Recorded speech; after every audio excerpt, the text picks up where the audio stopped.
All right, everyone, welcome back into Cherry Picking Week 16 of the fantasy hockey season. Today's video, must add to get the week started. If you missed last week's episode, definitely guys that are still available on the waiver wire. One of those guys being Husso Parson, and a guy I'm really high on right now on this Nashville team. He's come up from the AHL from Milwaukee. Came back earlier in November, but he's really starting to pick it up. And even last week, had a couple points to add onto his total of the last 10 games. So definitely look to him to pick up him. But if you're looking for other guys, I got a goalie in the mix today, a defense, and then two forwards as well. We'll get right into the goalie first. I can't believe I'm telling you guys to pick up a goalie on the Montreal Canadiens, but it's too hard to ignore at this point. That's Sam Montembeault. He's been absolutely incredible over the last 2 weeks, especially with Jake Allen out. I know wins are obviously very important in fantasy hockey. The Montreal Canadiens don't get a ton of wins, but if you look over the last 2 weeks, they've had a few, and Sam Montembeault has pretty much propelled them solely to those wins. Look at fantasy points for over that same time span. He's top two, and he's not two. He's first in the NHL or in fantasy hockey over the last 2 weeks in terms of goalies when you're looking at fantasy points scored. Goals saved above expected, one of my favorite goalie metrics to look at. Probably the most valuable in my opinion as well. Montembeault sixth this season in goals saved above expected. You look over the last 2 weeks, he's first in the NHL. So that's a better number than Jussi Saros, Jake Ottinger, all these goalies who are top of the leagues right now, even Linus Ullmark, who is the Vezina favorite right now. So it doesn't really matter what team you're on. If you're putting up numbers like this, like you have to be owning fantasy hockey, even if you are winning less games, because he's still winning these games at like a score of 3-2 or 2-1 and getting about 40 shots on net. Montreal continues to get hit with injuries, which obviously doesn't help his case.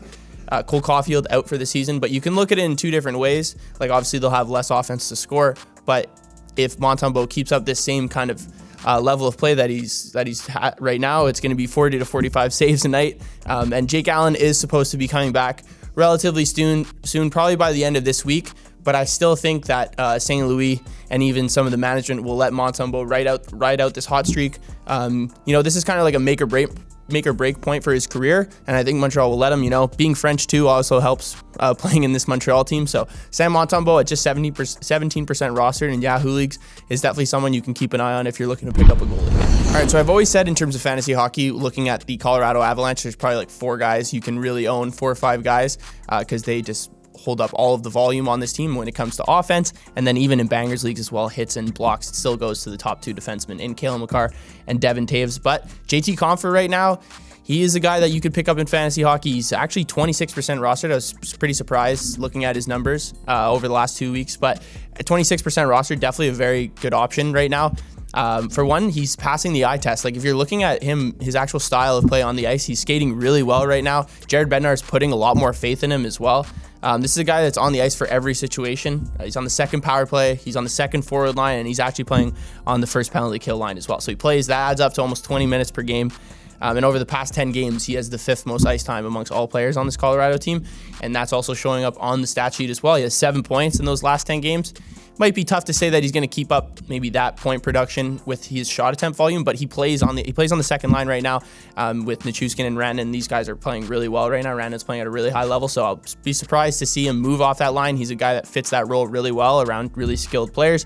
If you're playing in bangers leagues as well, he leads all forwards on the Colorado Avalanche, this team, in blocks. So a guy obviously on the penalty kill who gets in those gritty spots, blocks a ton of shots, and is really just a do-it-all guy. I've been looking at these do-it-all guys for must-adds videos for the last 2 to 3 weeks, and they're just always key producers because you're looking at a guy who, if he doesn't score, get a point that night, he'll still have a good plus-minus, a couple blocks, maybe a couple hits as well, and a couple shots on net. And that's a guy, JT Compher, you're looking at. So definitely look to pick him up. 26% rostered, still very viable option in a lot of different fantasy leagues. All right, so Matt Grzelcyk is a great add this week, especially if you're looking for a streamer defenseman in fantasy hockey.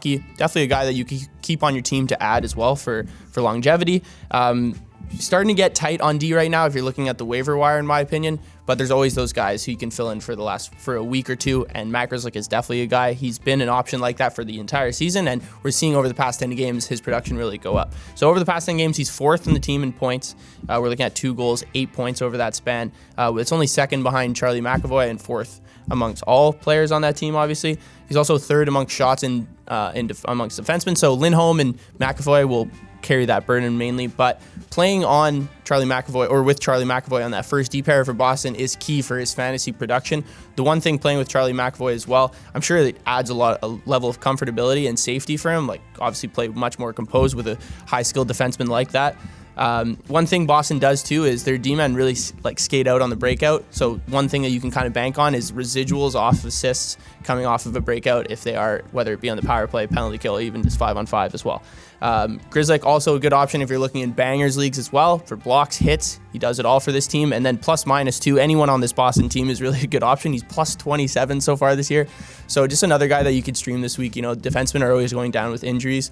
A guy that you can kind of rely on, like I added with JT Compher, a guy that even if he doesn't get a point or an assist that night, he will do enough to put enough points on you for your fantasy team. All right, so the last guy we're picking up this week, Victor Olofsson. This guy's just been too hot to ignore in fantasy hockey right now. His production's been at an insane rate, along with his Buffalo Sabres offense, to be honest. They've all been playing really well as a group, but Victor Olofsson definitely sticking out a little bit more than usual right now. So he's quarterbacking the second power play. That's not the only bright spot about him right now. He just got moved on to a different line with Casey Middlestat and Tyson Jost. This line's been firing, and you look at the last 3 games, definitely been the most consistent offensively. They're carrying a very high expected goals percentage game in and game out, and Don Granato's starting to trust them a little bit more. We're seeing them play 11 to 12 minutes per game, which before we were seeing that usually 9 to 8 minutes, letting some of the other lines kind of give a little bit more treadway there. Consistently averaging, as I mentioned, one of the highest expected goals percentage. One of the main reasons being Victor Olofsson on that line. His shooting percentage over the last week and a half has been really, really high. But there's one thing to note about this guy. He's a very skilled player and he has a really good shot. So once his shot volume does go up, there's no reason to believe that he isn't going to be able to carry this sort of production throughout the rest of the season and even maybe his NHL career. He hasn't really had a full opportunity yet at this point. So he has 6 goals in the last 5 games. He has 21 goals on the season, just 6 assists. So obviously you can't rely on him for any sort of assist production, but his goal scoring ability is second to none, especially on this Buffalo Sabres team. Over the last 10 games, he has the second highest expected goals percentage on the team. Individually, that is, only behind Alex Tuch, who's also having a really good month of January as well. So I feel like I've talked about a lot of these different Buffalo Sabres players at one point in this season, but Victor Olofsson, has been hurt with a little bit with injuries, but now he's starting to burst into this lineup. We're always seeing this Buffalo Sabres team score goals. It's just making sure that you're relying on the hot hand in terms of fantasy hockey. So Victor Olofsson, definitely that guy right now, and it looks like Don Granato is going to continue to trust him as he is playing very well. Thank you guys for tuning in. Be sure to like, comment, and subscribe. That's 4 guys to add for this week.